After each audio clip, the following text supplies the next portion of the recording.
This photograph demonstrates a late-stage complication of diabetic neuropathy, a deep necrotic plantar foot ulcer. At this stage of tissue breakdown, the primary clinical question is whether the infection has spread from the soft tissue into the bone. The physical exam dictates our sequence of care. We evaluate the depth of the ulcer by performing the probe-to-bone test. We advance a sterile, blunt metal probe into the ulcer base, stopping upon direct physical contact with the hard, gritty texture of the underlying bone. A positive test, meaning you can actually palpate the bone, is highly specific for osteomyelitis.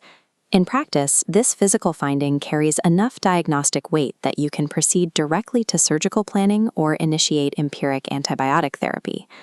The diagnostic dilemma arises when the probe test is negative, but your clinical suspicion remains high because the ulcer is deep or the serum inflammatory markers are elevated. This chart plots the diagnostic yield of our imaging options for a negative probe scenario. Notice the low early sensitivity for plain weight-bearing X-rays. While we order them first to check for gross deformities or subcutaneous gas, they lack early sensitivity for osteomyelitis because cortical destruction often takes 2 weeks to appear. 3-phase technetium bone scans offer high sensitivity but extremely low specificity. Diabetic patients frequently have structural distortion in their feet at baseline, causing false positive uptake. That leaves the gold standard. When the physical exam is equivocal, an MRI of the foot without contrast is mandatory to accurately differentiate surrounding soft tissue infection from early marrow edema. Let's apply this algorithm to a clinical vignette. We have a 62-year-old male with type 2 diabetes and a 3-centimeter plantar ulcer. The probe-to-bone test is negative. However, his ESR is 85 and his CRP is 45.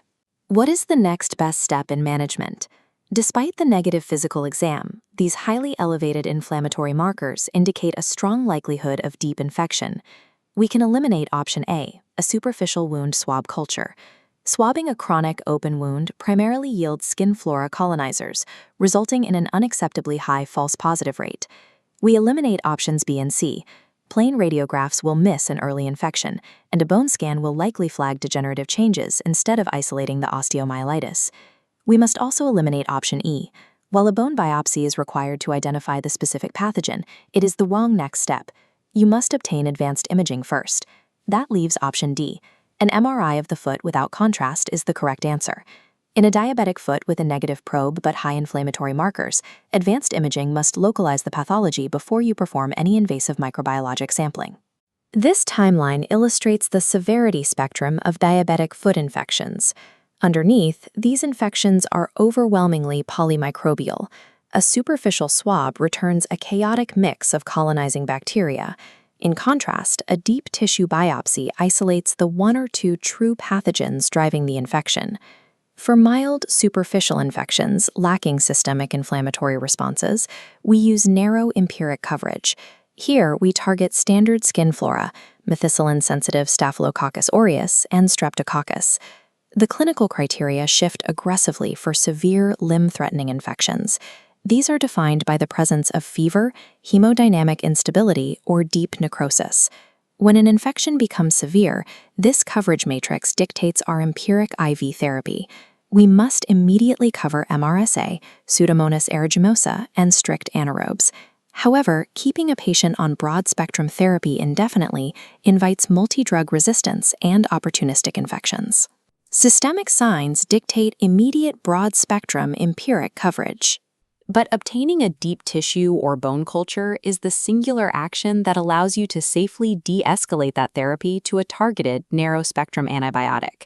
Our next vignette, a 58-year-old diabetic female presents with a 39.0 Celsius fever, a deep necrotic ulcer, and a white blood cell count of 18,500. Which empiric therapy is indicated? These data points, fever, necrosis, leukocytosis, elevate this to a limb-threatening systemic infection.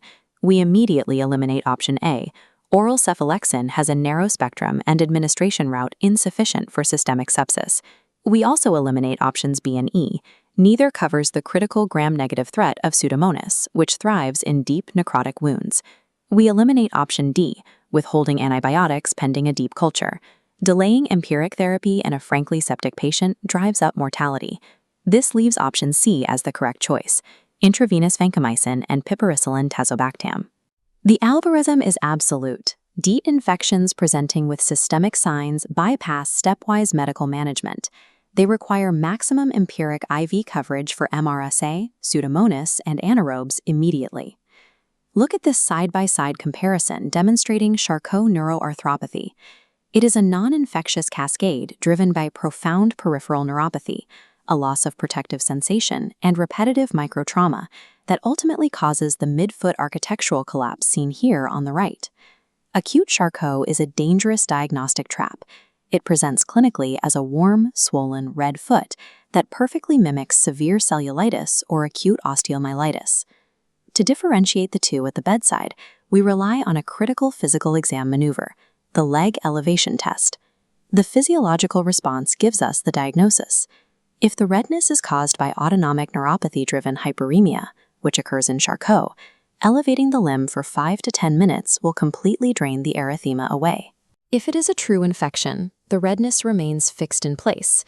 Once the clinical exam points away from infection, we obtain weight-bearing radiographs. Evidence of bone destruction and joint subluxation on these films confirms the Charcot diagnosis. The management protocol for acute Charcot is strict absolute mechanical offloading. This is typically achieved using a total contact cast to distribute pressure and halt any further joint destruction. Correctly identifying this autonomic hyperemia prevents the administration of unnecessary intravenous antibiotics and avoids unwarranted surgical debridement on an already structurally compromised foot. Our final vignette tests this distinction. A 65-year-old male with profound neuropathy presents with a rapidly swollen, warm, red foot. There are no skin breaks. The erythema completely resolves after 10 minutes of elevation, and X-rays show early midfoot subluxation. What is the definitive management?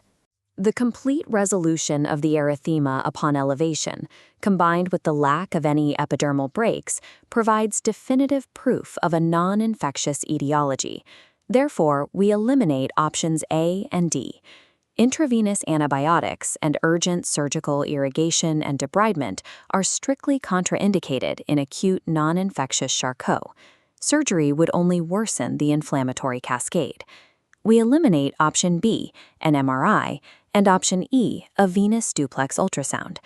While these modalities can identify other underlying pathologies, the clinical elevation maneuver and plain films already provide sufficient evidence to dictate our immediate action.